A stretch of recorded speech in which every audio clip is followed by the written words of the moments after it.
This is the Tropic Pianist Gamers podcast, episode 31, Sense and Spirituality. Now for this episode I'm going to talk a little bit about religion, but rest assured I know this is not all religions and all denominations of the Christian faith, although I was brought up Christian and my background is directly related to my experience and no one else's.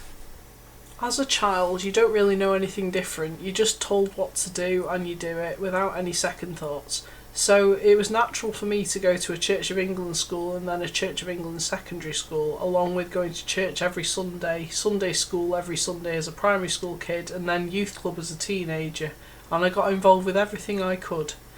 But on later reflection, I realised that the only reason that I was happy to go to said churches and communities was because of the community aspect and the feeling of belonging to something. More on that later. I spent my later primary school years singing in the church choir, and I absolutely loved singing in the choir. I went from soprano to alto over my teenage years singing in various choirs, and I absolutely loved being part of that. And although I believed that going to a Church of England school would shield me from most of the bullying never stopped. I was bullied all the way from being 4 years old and half Chinese, to being 13 to 18, being a geek, a swat and everything in between, fat, ugly, everything I was called. But yet I went to a Church of England school, where half the kids were vicars' daughters or sons, and everyone was a bit more friendly. I only came to that conclusion because I had a couple of friends that went to the local comprehensive non-religious school, and they claimed that the bullies used to shove the victims' heads down the toilets. Now I was fortunate enough that I didn't get my head shoved down the toilets. Mine was mainly verbal, name-calling, chewing gum randomly flicked in my hair every now and again, It wasn't too damaging physically, at least, but it was verbally abusive every other day, pretty much. And that was in a religious school where people believed in God, Jesus, the Bible and all that. And bullying was happening in this environment, but it's a school, so secondary schools are known for having bullying in it. No matter what the tolerance policy is of the management of the school, bullying still happens. Whether it's hidden or not is the question. Whether you're a grass or not is the question. I was seen as a grass after a certain while because I tried to report it, and it got worse after that because they found out that I told the teachers. Or more, my mum had had a word with the teachers and asked them to do something about it, and word got back that it was me who'd grassed on the bullies. But contrary to that, when I went to church on a Sunday, there was no bullying, at least not for me. But the reason I stopped going to church, I was age 17 and I witnessed firsthand my mum getting bullied by one of the senior church wardens at the time. I was absolutely gutted for her, and I saw how upset she was, and I couldn't believe that someone claiming to be of the church could treat another human being like that. I was so angry I stopped going and never went back since that day. But that was just my local church, so when I was with my boyfriend during sixth form, he used to take me to his church in a town about 20 minutes away, and that was an evangelical church, so everyone was dancing quite a lot. It was quite a happy place to be. But what put me off that church was I went to a talk by an American evangelical person, and he basically ended his talk by saying, donate your money to God, and if you don't donate, you're committed to hell, or something along those lines. But that's the vibe I got anyway, and that put me off going to his church after that. So after that day, I never went back to any church ever. Although as a kid I did enjoy the stories and learning about the Bible and the various morals. It taught me my moral compass that I know today. Although my husband's argument is you can learn a moral compass without studying religion, which is true, but I don't know any different because that's how my childhood was shaped.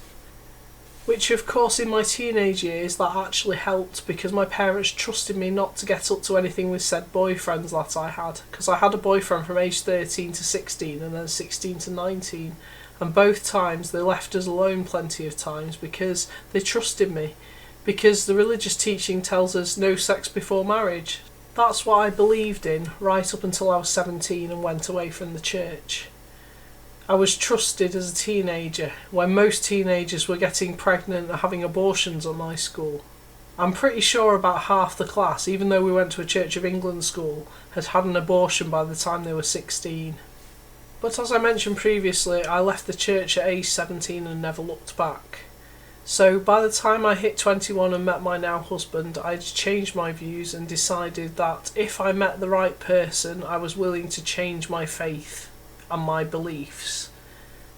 At the age of 21 was when I met Dr. G, and I knew he was the one. But I also was note-taking from the age of 22, just after I graduated from my undergraduate degree and started my master's degree. And first I was note-taking in history and forestry. Forestry I fell asleep in the lesson, so I got told off and moved to another subject. But eventually I got to note-take in theology, which was the study of religion. And I got to study all the different religions, and as well as that I got to study the psychology of religion. So I was taking notes and absorbing all the information, but obviously I didn't have to do the assessments for it, because a note taker literally takes notes for a student who can't take their own notes and then passes them on after the lecture. So I was absorbing all this information. And theology, I think, was my most fascinating subject out of my own subject area, because my own subject area was music, so I did quite a few years of note-taking in the music department, which I called my home space, which is essentially my comfort zone. But I started in different subjects, so social work, theology, history, forestry. I did a bit of computer science first year, that went straight over my head. And it was really fascinating. I did history about 3 years in a row, so I did 3 special projects for third years, learning about Tudors, World War II, interesting subjects like that. But the psychology of religion really got to me, because I learnt to appreciate all the religions and what they stood for, but also realised that religion wasn't for me. I don't consider myself an atheist, more of an agnostic. I believe there is something out there, but I will not be converted to, say, Christianity or Sikhism or Judaism. There isn't a religion for me out there. But what I realised is a lot of people turn to religion for purpose. They have to have faith in something. They have to believe in something to make life worth living for themselves. And if you're in the right religion for you, you find the community which you belong to, a community which you feel part of, and that you're making a difference in the world. And fair enough to you if that's your boat. I always say whatever floats your boat, and it's true for all walks of life, it's true for all religions. You find one that suits you. I don't have a religion, and I'm proud of that, but I do have a purpose and a reason for living. And I live through my passions and what I love to do. I have a purpose, and that's what matters. That gets me up every morning. As a student at university, various people would come across me in life and try and persuade me to go to their church, to their services, but I always turned them down, partly because of anxiety of trying somewhere new, but partly because I knew that I didn't want to get into all that stuff again after the bad experience I'd had as a late teenager. But fast forward a good few years and it takes us to lockdown. In lockdown I met a man who lived in the other side of the village but on Zoom, and he was a member of the Baha'i faith. And he claims that he didn't try to convert me, but he was trying to tell me about the teachings of Baha'i, which in my perception meant he was trying to bring me to his way of thinking, to potentially convert me to his religion.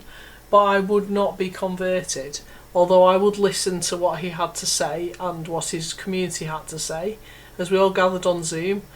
He used to ask me to bring a reading, but I never had a reading, so I used to write poetry for him and the community, and I'd read it out in the sessions. But that ended one day when the war with Ukraine had started, and I think my short poem offended some of the older members of the community that day. But I wasn't actually present for that Zoom meeting, so the guy read it out for me, and the way he read it might have had a different tone to what I'd intended, but either way it upset some members of the community and I stopped writing poems after that. Well, technically I still write poems, but I keep them private for me and my husband usually. One thing that guy did say to me though was that I seemed to come across as very spiritual, and I didn't have a clue what he meant, so I was like, what do you mean by spiritual? Oh, you're just very spiritual, he said, leaving me to make my own conclusions. So I did a little bit of research into what spirituality actually was, and one of the definitions is does yoga and meditates, which I guess I kind of do. I'm an advocate for yoga, I love yoga, and I do meditate through reiki. If you listen to last month's podcast, you can learn more about the reiki side and the mindfulness side. And apparently doing things with crystals makes you spiritual as well, although I started collecting crystals and quickly forgot what they were, so I didn't really delve deep into the crystal side of things, although I do like the pretty crystals that sit on my desk. I am in a couple of networking circles where they deal with crystals in a healing kind of way, and it's fascinating to watch how they do the things with the crystals. But it's not for me. I'll stick to my yoga and meditation and well-being in general. Self-care is so important. In fact, I'd say it was essential. So spirituality to me is part of self-care and well-being. Spirituality to me also means belonging to a community, feeling like you belong to something. You've got a shared purpose together and you're aiming for the same things in life. You're on the same wavelength and you can bounce ideas off each other. You can cheerlead each other. To me, that's a spiritual circle. But the most recent religious community I came into contact with was the Baha'i community. There's quite a few of them locally, and I enjoy chatting to them. But their ethos is basically striving for world peace and trying to make a difference in the world. But I'm also aware that quite a few other religions are also striving for the same thing. But there is not one religion, as in there's not one culture. There's many multiple cultures across the world, like there's many multiple religions across the world. And everyone's entitled to their individuality as well. But what we all need to come together for is to create a better place to live in. And the best I can do from my own little area of North Wales is to support causes that help the world be a better place. So this is why I'm a tropic ambassador, so that I can help make the planet a better place to live in through eco-friendly products and choices and the sustainability initiatives. I look forward to seeing what they've got up their sleeves in the near future and the distant future, and I love everything that Susie and her crew stand for. I've just celebrated my 4th year as a Tropic Ambassador yesterday. 9th of March 2020 was when I made that decision to join Tropic, and it was one of the best decisions I ever made. So those of you who follow my stories know that Tropic has helped me overcome most of my anxiety disorder to be the confident, unique person that I am today as a Tropic pianist gamer. In turn, the Tropic help has given me the confidence to be the pianist that I was always meant to be. And that is my purpose. My purpose is to inspire the present and future generations with a love of music, and in particular the piano, because without music, life is boring. And would you believe it, I once dated a guy that told me he didn't like music. I don't know what I was thinking with that one. That's why my mum always refers to that boyfriend as the blip. I'll leave that thought with you. What's your passion? What's your purpose in life? Do you belong to a community? If not, find somewhere to belong, because belonging is all you need for the spirituality you've got to find. Thank you for listening to this episode of my podcast. I hope you've enjoyed this insight into my religious upbringing and how I found my spirituality as an adult. This month's guest is Kirsty Crouch, who'll be talking about spiritual skincare and her journey to finding her purpose in life. See you next time.